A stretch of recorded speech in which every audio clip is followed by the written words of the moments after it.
rocking. I try to let a few doors walk, but if that freezer runs low, I gotta stock it. These scrub bucks got no mask, darn sure no drop times, but this chili has deer burger in it tonight. Where did this podcast go? Straight to hell. Yeah, speaking of hell, check out East Coast Bowhunting Podcast. We keep it real on the East Coast. First of all, I'm addicted to the show. I like that. That's cool. Okay. Whole hunt, you live it, you breathe it. It's a whole different world. This East Coast has a little bit more of an edge and a grind to it. It's fantastic. You guys are fucking awesome.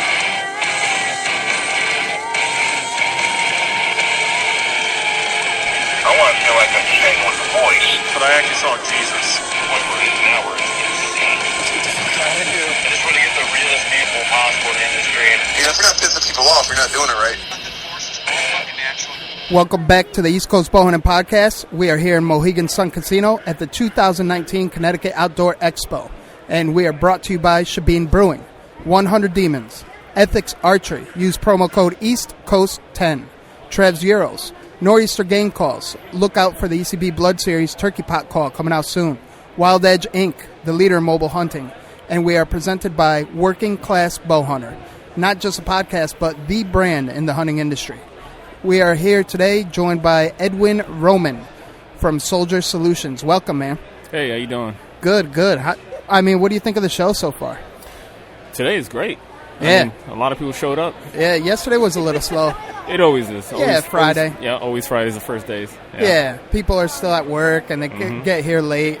So, What's up, Trev? How you doing, man? What's up, D-Rock? I'm just happy to be here. Like you're saying, there's a lot of foot traffic, a lot of guys, a lot of good things going on, especially for a first year. Shit is popping. Edwin, we're explicit, so feel free to. I know you're a veteran. Thank you for your service. Thank you for your service. You're welcome. So you could talk military here. I'm trying to change my dialect. I used to talk all that like that in the military, especially. Oh yeah, without a doubt. So let's kick it off right, man. Tell us who you are, where you're from, and where we can find you. Well, I'm Edwin. I'm from Bristol, Connecticut.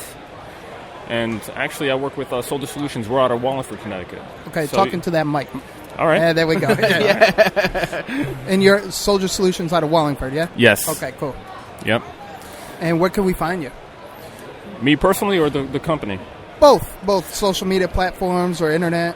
Well, the social media platforms, Soldier Solutions are on Facebook. So you can find them all over Facebook. Also, I think they do have an Instagram page as well. So Soldier Solutions LLC, or it's just regular Soldier Solutions. Me personally, I'm just in Bristol, and this is what I do full time actually, Soldier Solutions. So nice. Yeah, always traveling every weekend, going somewhere new, 13 different states.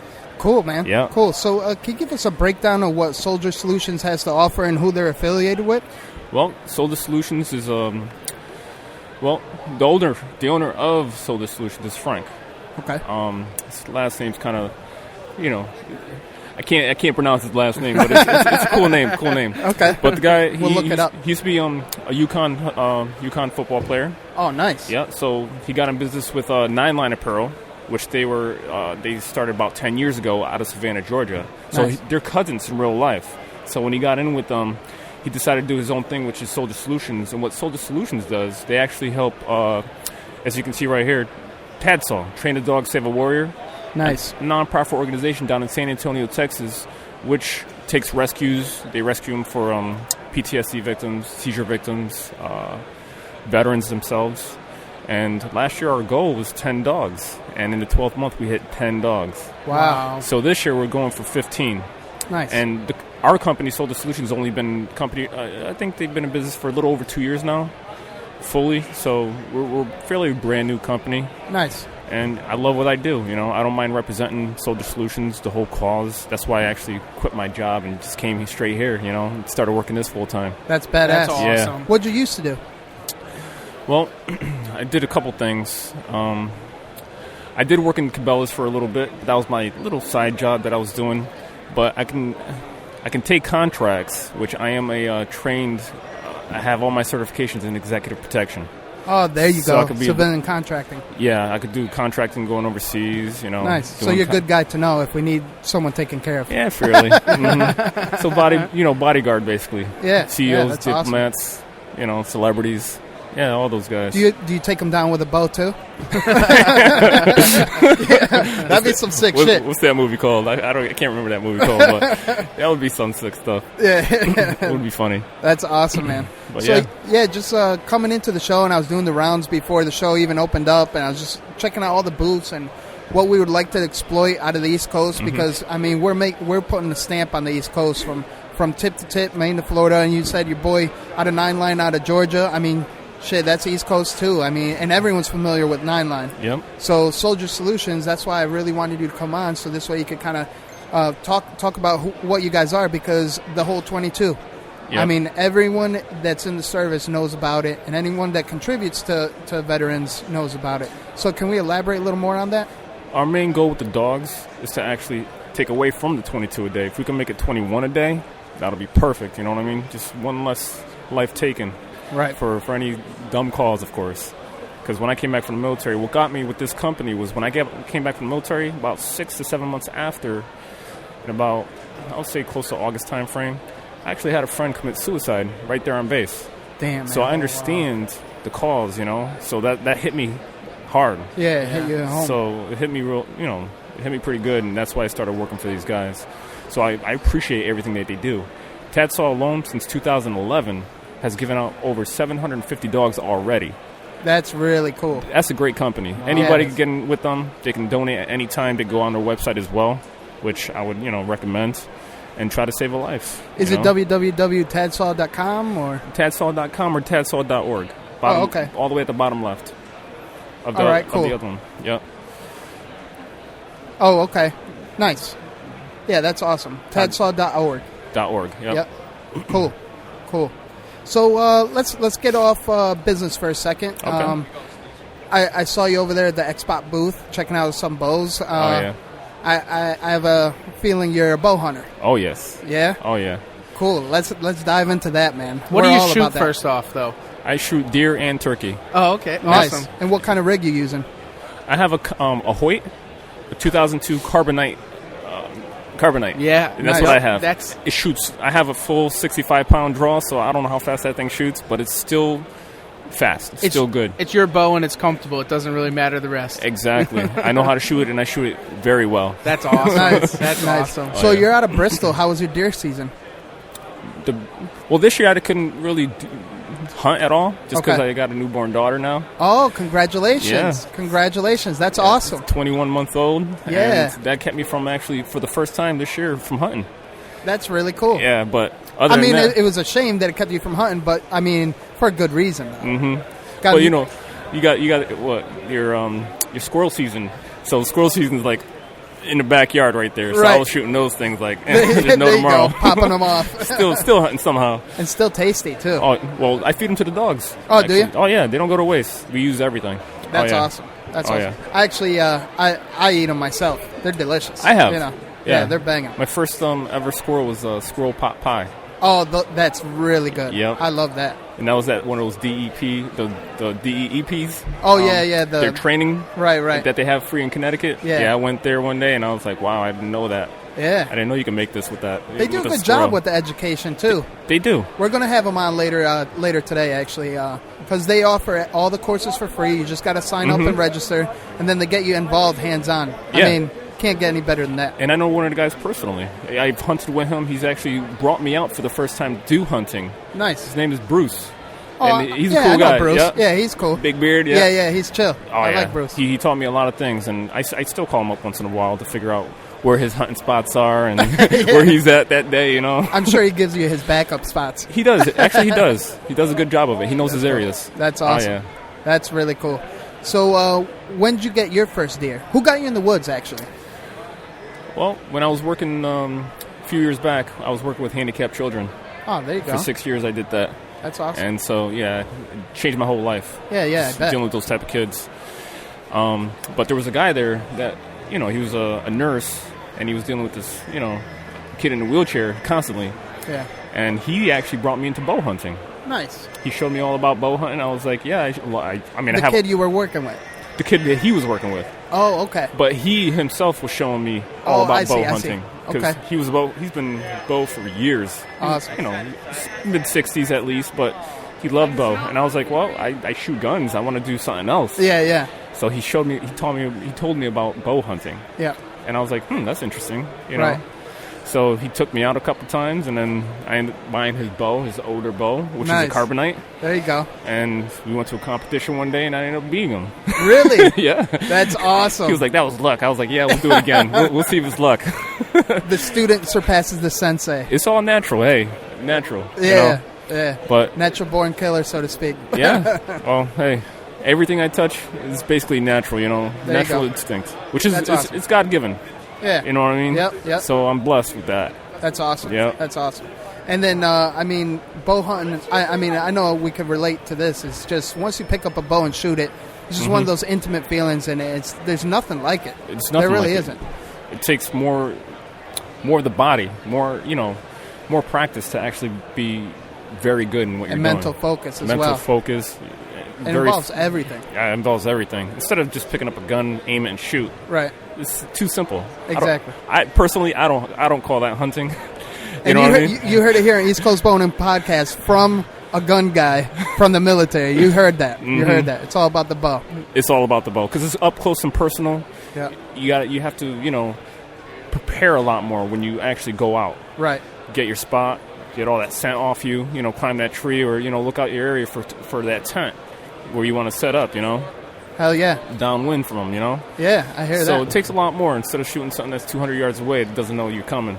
True. You know what I mean? True. I mean, you might as well be in the military. Yeah, right. That's what the military is for. Yep. But you know what? I do have my gun, and I do have my gun license too. So whenever I don't get turkey or deer, that's my go-to. Whenever there you go. Nothing's coming up for a while. Exactly. So, yeah, just still got to feed the family. Yeah. You know what I mean? And fill the freezer. Yep. Fill that freezer. Yep. That's awesome. Mm-hmm. That's awesome. So let's transition back, and we'll go back because I want to dive in a little more on your hunting story. Soldier Solutions here at your booth. What are you guys offering there? What do you have set up on your table? Well, our main stuff is apparel. So we sell these shirts with cool logos on there, 9-line Soldier Solutions, cool little sayings. Of course, we have the red that we wear every Fridays. Remember when deployed? We have our own shirts. We got a new shirt out coming for Soldier Solutions. Right. It's being shipped to us. I'm not sure when we're getting it. It's either this week or next week, maybe next 3 weeks. I'm not sure. But, yeah, it's going to be a cool shirt, and there's a lot of other shirts that we actually sell that are in support of our veterans. That's awesome. Yep. And also we have glasses. We have notch hat gears that I'm wearing right now for your glasses. I saw that. Yeah. That's hot. I like that. So explain the notch hat. Notch hat, well, basically you, if I had a hat here to show you, but I'll try to explain it. So basically what you do is you can leave your hat the way it is right here, right now. And then you get your glasses, just slide it right under, and you don't have to lift your hat at all. Nice. Not once. And then when you bend over... Because the brim gets in the way sometimes. Yes. And then that little hook right here... Yep. Basically, when you bend over, your glasses are hooked. They don't slide off. Yep. So, especially when you're sweating and getting it in. So it's good for hunters, always bending over. Good for the boaters. Nice. You don't lose your glasses in the water. Yep. So I always recommend that. I'm like, hey, you don't lose your glasses because of these little hooks right here, Yeah, so to paint the picture, the brim, on the back of the brim where it meets the hat, there's two kind of hooks there that your glasses slide right into as you slide your glasses on. This way you could keep the brim low. And like he just said, Edwin just explained, I mean, if you're ducking down or what have you, it's not going to go anywhere. That's badass. I'm definitely leaving with one of those for sure.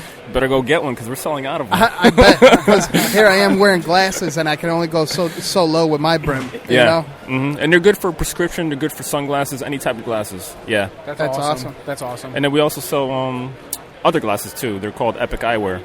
So the Epic Eyewear that we sell, if you bend it, you can actually bend it to a full straight line. So in case you sit on them, they won't break. Oh, that's awesome. Yeah, and then the lenses come ballistic and shatterproof, approved by OSHA and DoD approved. So we sell them to the military and law enforcement. So, nice. So that's awesome. And any of the proceeds go to the 22 or? Actually, all the proceeds for each one of them are different. So the glasses, they go back towards, let's see, I get confused with some of them. No, that's all right. Checker Flag Foundation, which helps veterans and spouses find work. Nice. And then the hats go back to feeding 5 kids per hat through the Children's Hunger Fund. That's what we do with the hats. Oh, wow. That is really cool. And 9 Line, obviously. Yep. Amputees, Creation Jobs, Home Development, that's what they deal with. And then you have Soldier Solutions that deals with TADSAW. Nice. Yeah, we do a lot. I always tell the people, we don't just look pretty around here. We do a lot behind the scenes. You're just being modest, man. You're kind of hot. You're a bit of a stud. Yeah, thanks. It's not all me. Do I make you feel uncomfortable yet, or what? You can try. Okay. All right, word. I've heard my share in the military. You know what I mean? They purposely try and get underneath your skin and make you feel weird. They do. And sometimes they do it on purpose to see if they can actually, get some reaction out of That's you. it. Oh, without a doubt. Yeah, I used to do that to the guys, too. I used to have fun with them. Yeah, you know how to get underneath each other's skin. I mean, you're spending a lot of time with them. And trust me, I do the same to Trev. Yeah, He fucking hates me when I do it. I think we do to anyone who we work with. That's it. You know what I mean? But man. It makes a better brotherhood. It does. It makes everything a lot more cohesive with everybody else. You know what I mean? And then you know where to push each other, what the strengths, the weaknesses, and you can pick it up on the other side. You just learn your brother. Basically your brother. You know what that is, Edwin? Ninja tip of the day. What do you got? So the ninja tip. Any good advice for the outdoors person or bow hunter or just even someone getting into the industry? Well, outdoors person, bow hunter, you got to love the outdoors to do it. I mean, you have some bow hunters that just go out once in a blue moon and just do what they do, shoot something, and then they leave. But if you love the outdoors, practice it every day, go hiking, go hunting, go camping, you know what I mean? Just keep it in your blood. And teach your kids. Man, teach your kids, because we're losing that out here. That's good ninja. That's the truth.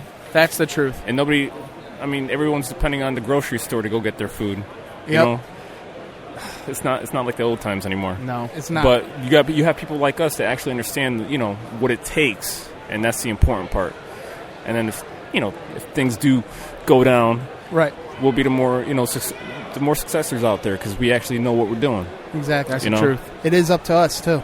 Oh, it will be up to us. It will be up to us, And the next generation. This way we lay down the foundation for the next generation. We'll be all set. Yeah, my daughter, she's going to know how to hunt. She's going to know how to hike, how to camp, how to do all this little survival stuff, in the woods, playing with the little, gadgets. Yeah. Just make it fun, The next bow hunter in training. Next bow hunter in training, yeah. That's going to be awesome. That's going to be awesome. Yeah. So what'd you think when I came up to you, introduced myself, and introduced you to Trev? What'd you think first off about East Coast Bowhunting Podcast? Well, I didn't really know what it was until you explained it to me. Uh-huh. And I was like, wow, I didn't know there was one in Connecticut. Right. So it was cool that you guys came up to me and actually told me what you did.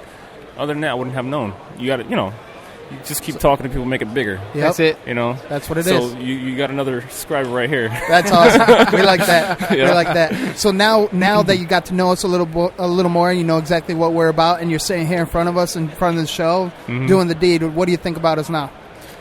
You guys doing some really good stuff, some awesome stuff. I mean, keeping everybody out here informed about what's going on. Would you say to me you're all about education? All about education for older and younger. Yep. You know what I mean? The new and old hunters. Hunters. And this way we bring the deer camp feel to make it a fun way to learn. Yeah, which is cool. I mean, the new hunters have to know what's going on. Hell yeah. And sometimes the old hunters need to know too. Yeah, well, you got to bring them back. You got to bring them back. Yeah, Come back into it. Yeah, they got away from it, and that's why we're here. Bring them back. And Connecticut, for being such a small state, has so many deer. Right. So we need the old hunters back, That's we it. got to take those deers out. Without a doubt. We're losing that. I mean, we're losing the whole...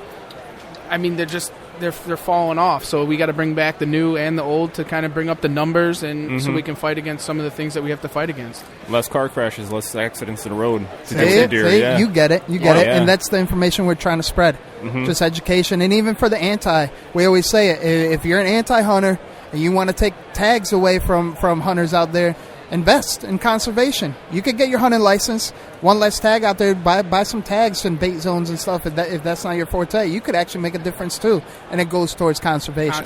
Yes. So there's many ways to attack a hunter, and I just gave you a tip for all the antis out there. Gave you a healthy, really positive tip. So all this positivity, it brings us to our next segment,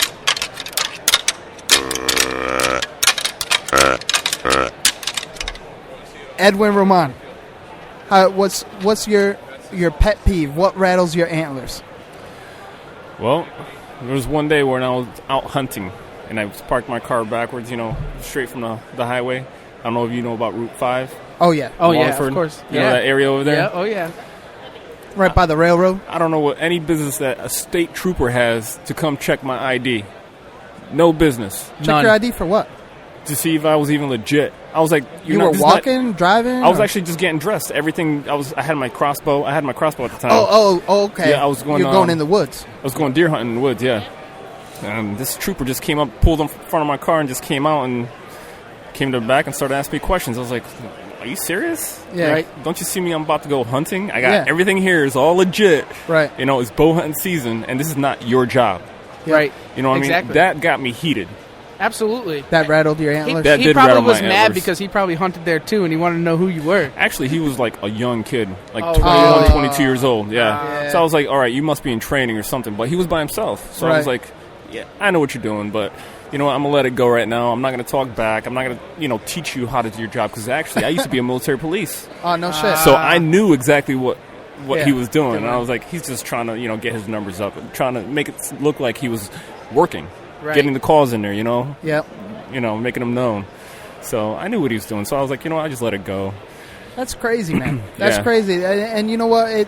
I can't speak for all cops because there's a lot of them out there that are really cool, down-to-earth hunters. Yeah. But, yeah, that's totally unnecessary. I mean, he didn't talk smack or anything. He just said, are you bow hunting? He just asked me a couple questions. I was like, yeah. Right. I mean, I'm doing some bow hunting with my crossbow. You want to see it? You're in camo. I had all my camo on. Right. I had the, that netting over me. Right. So, like, really, the 3D one. Yep. I had that over me. He was like, okay. He was, like, looking at me. But he looked like he had this worry in his eyes. Like, I was going to bring out some, like, Glock 9 from my, from my front waistband. But he was, like, looking all into my trunk and stuff. I was like, man. Yeah. But he wasn't like, what do you call it? Like intrusive. He wasn't intrusive at all. He was just like, so he stayed professional about it. He stayed professional. Do you have your license? Yeah. Do you have your your carry permit or whatever like that? I was like, well, my carry permit is the license for hunting. That's the carry, exactly. For that's the way we do it here. Yep. If you didn't know. Yeah. So I was just trying to explain a little bit things to him. So he needed a little education himself. Little education. I don't think they talked to him about hunting or hunters. Right. So, yep. I know they have guys for that. I don't know if he knew about that either. Exactly. Exactly. I was like, you're doing someone else's job right now, buddy. Awesome, man. But that did pet peeve me. It was just like, man. Yeah. They don't have any business with hunters. Without a doubt. Mm-hmm. Without a doubt. And he actually went in front of my car, too, and he put my license plate into the system. I was like, really? Yeah, and that irked me. I was like, he was really digging for something. Yeah, and you guys don't know who I am, but he doesn't know who I am either. But I've been studying law for the past 4 years. Yep. I've already been to court. Nice. I had a gun charge in New Jersey just recently. Yep. Gun charge. Remember that? Yep. You're not supposed to have any weapons in New Jersey if you're not licensed there. They take that to a felony level, 3 to 5 years. Oh, damn. I won all that. Really? I won all that because I know my laws. Yep. And I know how to actually represent myself in court. Exactly. And when the kid was like, when he was doing all this stuff, I was like, I'm not even school the prosecutor? I'm not even going to school the cop. The cop right now, But the prosecutor, he was upset. Yeah. He knew he lost. Yeah. He knew he lost. Oh, my goodness. Made him look bad. It was funny, yeah. He probably lost a couple clients after that. Well, I don't even know if this whole thing was even, like, broadcasted. Oh, okay. I just know it was in the newspaper. Right. And the newspaper, I was lucky. The lady actually... See, that's what's crazy about nowadays. Mm-hmm. All it takes is something like that, and you're a stand-up role model. Yep. A public figure, and then something like that. It could have turned for the worse if you didn't know the law. And the way they do it, you're guilty until proven innocent. Yeah. It's all backwards. Yep. Mm-hmm. So sure is. I did not like that. And the way they make you look... like an evil or enemy or you're an enemy that's not like you're not safe to the society just because you carried a gun in the other states. But I was licensed with the Utah license and Connecticut license, and they don't know that I do executive protection on the side because they never asked. Right. So when I went to that courtroom, they had a couple things coming. And you know what, the last court they actually had me last because of all the notices that I was actually putting in before that. They had me last, and they blocked the doors with 5 cops. That's crazy. So they knew exactly who I was and what I was going to say, and they didn't want any of the public knowing what I was going to say. That's crazy. But that lady that was in there, and she was the news reporter. Yeah. She put in the newspaper everything, just basically what I said. Yeah. that outed the judge, that outed the prosecutor, to actually put me in a certain court. Yeah. They didn't want that even known, and she put it out in the newspaper. Oh, Shit. wow. Shit. Talk about keeping it real. Yep. But it's keeping knowing it real. It's knowing your laws. Even relating that to hunting, is just know your laws, because Yes. there is, there's a lot of things that are to interpretation, and if you don't know your laws, you can definitely get yourself bound up. Yes. Oh, yeah. And you definitely, read your books, look on the internet, talk to NCON, so on and so forth, because you can definitely get yourself bound up in a bad situation quick, as you. And if you didn't, there could have been a lot of bad things that could have happened. It could, yeah. And what I always recommend to people whenever they sign something, because they don't read shit. They don't before read sign. anything anymore. Yeah. They don't know contract law. Contract law states that you need to know everything, Right. full disclosure, in order for it to be a legal document, right? Yeah. So whenever they sign that little piece of paper for the license, sign it your name, but put without prejudice underneath. It just protects you from all the laws that you never even saw or were told were there. That's a good ninja tip right That there. is, Yes. yeah. That is a So good when you ninja do go to tip. court, you just say, "Look, I signed it this way. You can't hold me liable because Yep. I didn't. Nobody Because talked to me. you're complying, You're complying but you're not fully aware of everything that exactly involves. because Yep. you know how many laws there are in the statutes? Oh, yeah. Millions. Yeah. Well, hundreds of thousands. Yeah. And nobody can know all the laws. Exactly. So that actually protects you from any little thing they want to pick out of there. Yeah. The 3 felony a day thing that they have going on in the United States. 3 Yeah. felony a day. That's how many felonies you're actually doing a day without you knowing. That's crazy. how many laws there are. That's crazy. Yeah, That's crazy. insane. Every single person in this United States is doing 3 felonies a day, and they don't even know it. So that's how many laws there are, and that's why I always recommend to actually put without prejudice underneath your signature. That That's protects awesome. you from the courts. That's good advice, Yeah. man. It really is. So, shit. We definitely laid into it. You educated us, Yeah. and A lot. that's A our lot. goal. That's our goal, so we can educate our listeners, and we look forward to having you on again. Hey. Hopefully, turkey season after you slay something. Oh. Hopefully, you get out there this year. I'm going out. Oh yeah, I'm Yeah. definitely going out. Hell yeah. Let my wife take care of the daughter. Awesome, awesome. Whenever I can get time to go out. There you go. Yep. And we'll just end it on something positive. So, on that note, stay stepping. And stay slaying.